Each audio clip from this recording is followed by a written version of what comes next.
You know, I've been a huge fan of Death Stranding since it launched. In fact, I earned 2 platinum trophies, one for the PlayStation 4 version and another for the PlayStation 5 Director's Cut, and I absolutely loved every moment of the game. My expectations for the sequel are quite sky high, and I simply cannot wait to dive into Death Stranding 2. And as such, Kojima Productions recently hosted that what has many writers called it some sort of like a Death Stranding boot camp, a small group of journalists spending 4 days at the studio's headquarters, and during the time each attendee played an astonishing 30 hours of Death Stranding 2. Insane. The length of early access is almost unheard of, so long in fact that it might be the longest preview build ever granted for a game.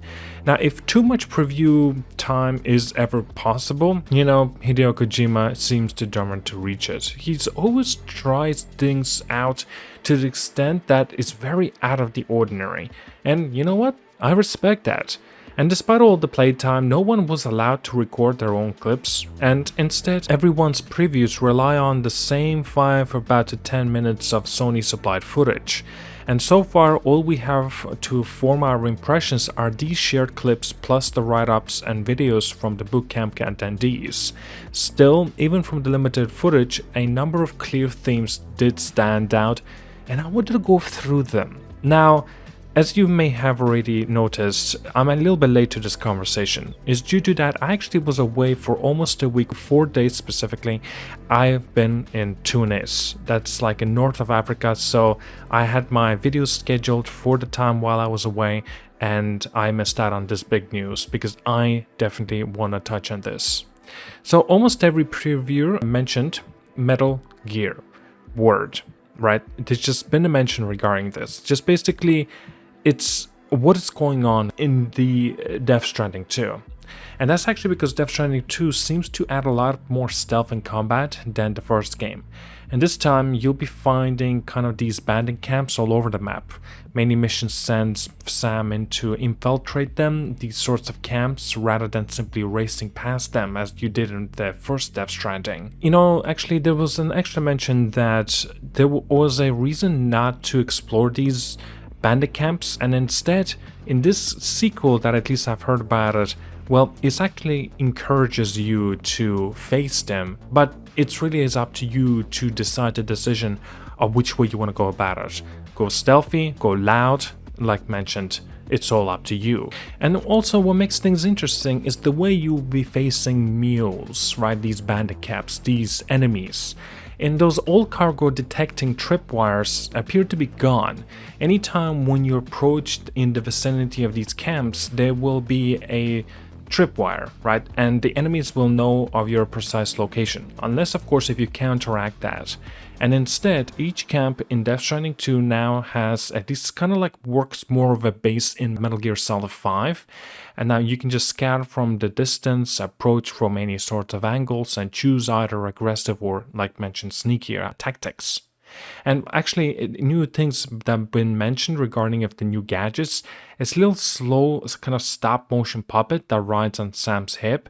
Basically, it works like an eagle in the Assassin's Creed, there's a little bit of a mentions, scouting ahead to reveal enemy positions, and there's just a surprising twist. You can actually take Sam's backpack off between the deliveries, and that kind of just lets you focus on the solo side jobs, just like, well, Solid Snake dropping his rucksack to slip in and out of the enemy bases.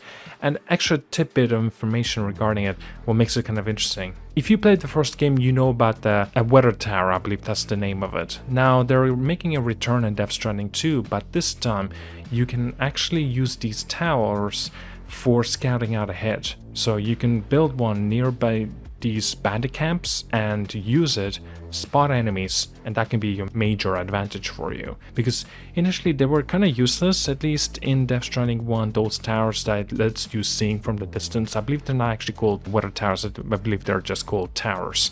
But yeah, nevertheless, they were kind of useless in Death Stranding 1. In this case, in Death Stranding 2, well, at least they seem to be more viable choice. And of course, until the recent previews, we only knew Death Stranding 2 would kind of be visiting Mexico. This is an interesting fact. It's actually quite big as well.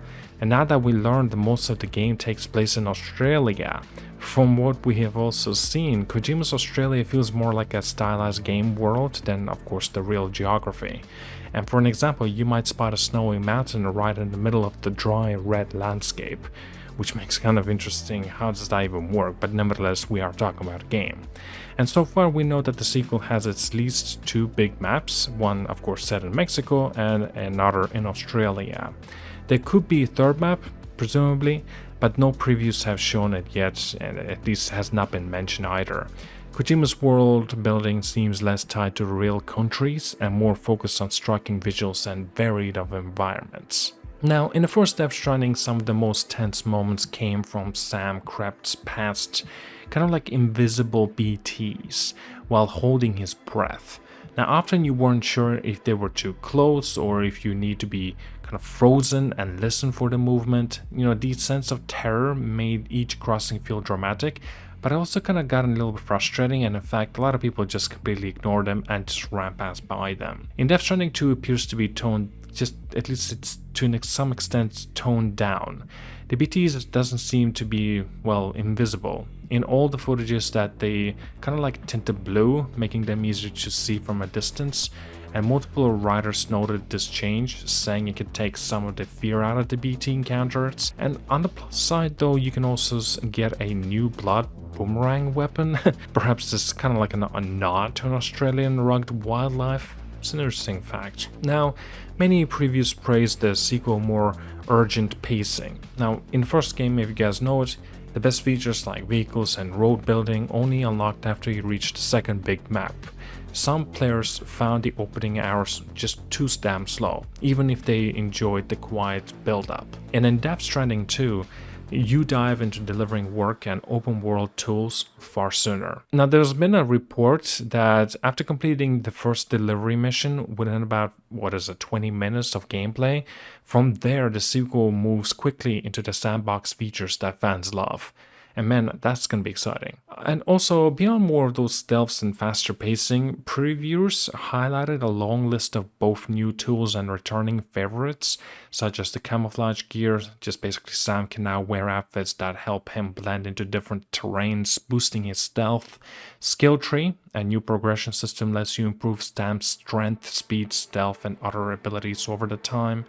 Shooting on the move, you can fire guns from certain vehicles, making highway combat more dynamic.